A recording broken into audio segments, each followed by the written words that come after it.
করতেছে, যার কারণে আমি হাত দিই নাই, মিউকাসটাও টেস্ট করা হয় নাই। তো এখন আমি যা ওয়াশ করে নেব, বীজটা তুলে নিয়ে আসলাম, এখন ওয়াশ করলেই বোঝা যাবে যে আর আসলে বর্তমান কি অবস্থা।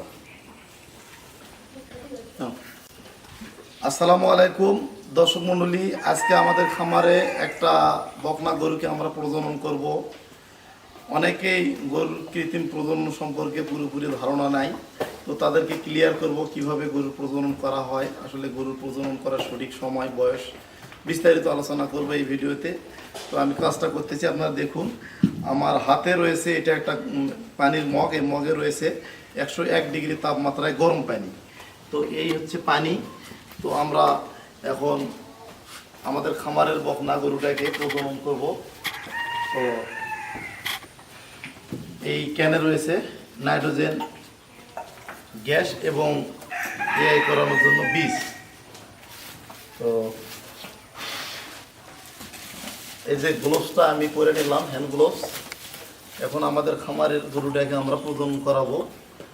তো এটা হলো এসিআই কোম্পানির একটা সিমেন্ট, 100%, একটা খুব ভালো মানের একটা সিমেন্ট। এই যেটা এখন থ্রোয়িং করলাম, আমি থ্রোয়িং করলাম। আপনারা দেখেন কিভাবে গরুকে বীজ দেওয়া হয়, বিস্তারিত এই ভিডিওতে দেখতে পারবেন, বীজ দেওয়ার নিয়ম কারণ সব কিছু।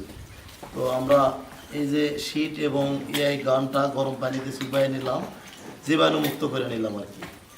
আর যে বীজটা দিয়ে আমরা প্রজনন করাবো, বীজটা যেহেতু নাইট্রোজেন কন্টেনারে রাখা হয়, এটা আমরা থ্রোয়িং করব মোটামুটি 15 সেকেন্ডের মতো।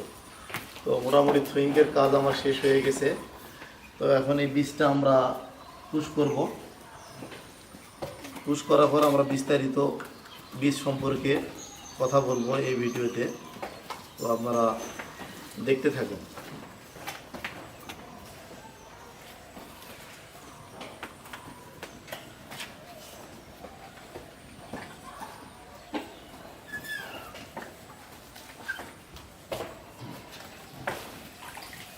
হ্যান্ড গ্লোভসটা একটু হাত পানিতে ভিজে দিলাম, চাঁদাই পাশে গোটা ঘর ওই পালা।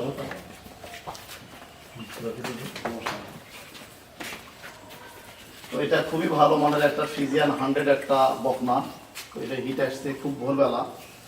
তো দেখি কি অবস্থা। আমি এখনো হাত দিই নাই, গরু যেহেতু লাফালাফি করতেছে, যার কারণে আমি হাত দিই নাই, মিউকাসটাও টেস্ট করা হয় নাই। তো এখন আমি যা ওয়াশ করে নেব, বীজটা তুলে নিয়ে আসলাম, এখন ওয়াশ করলেই বোঝা যাবে যে আর আসলে বর্তমান কি অবস্থা। ওটা খুব ভালো হিটে আসছে, যার কারণে কিন্তু এই যে মিউকাস চলে আসলো, আপনারা দেখতে পাচ্ছেন, এবং সার্ভিস খোলা, যার কারণে গরু কিন্তু নাড়াচাড়া করে নাই। আর এই যে মিউকাসটা পড়ে গেল, এতে বোঝা যাচ্ছে যে গরু হিট ভালো আছে। তো এবং গরু নাড়াচাড়া কম করতেছে, লাভালাভি করতেছে না, তার কারণ হচ্ছে গরুটা পুরো হিটে আছে, ভালোভাবে হিটে আছে। তো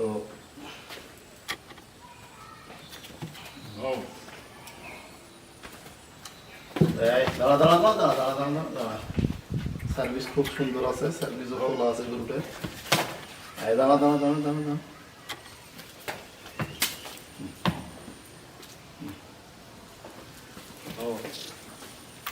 বাস হয়ে গেছে। দর্শক, এই যে মিউকাসটা দেখান, এই যে মিউকাসটা আসলো, এটা কিন্তু খুব স্বচ্ছ পরিষ্কার মিউকাস। এই মিউকাসটা অনেক ভালো। তো বকনা এবং গাভী গরু ফ্রিজিয়ান জাতের যেগুলা হিটে আসে, সকালবেলা হিটে আসলে হিটে আসার 12 ঘন্টার পর 18 ঘন্টার মধ্যে প্রজনন করাবেন। এতে কৃত্রিম প্রজননটা সঠিক হবে এবং কনসেপশন রেট বাড়বে, গরুর বীজ কোনোভাবে মিস হবে না। আর আমরা যে গরুটাকে হিট দিলাম, এটা কিন্তু হিট আসলে গরু চিল্লাচিল্লি করে, পিঠ চাঁড়াচাড়ি করে, এই যে পিঠটা চাঁড়াচাড়ি করে এবং অন্য গরু লাভ দেয়, প্রসাবের রাস্তাটা ফুলে, এগুলো হচ্ছে গরুর হিটে আসার লক্ষণ। দেখতে পাচ্ছেন প্রসাবের রাস্তাটা কিন্তু অনেকটা ফুলে নিচে নামে গেছে।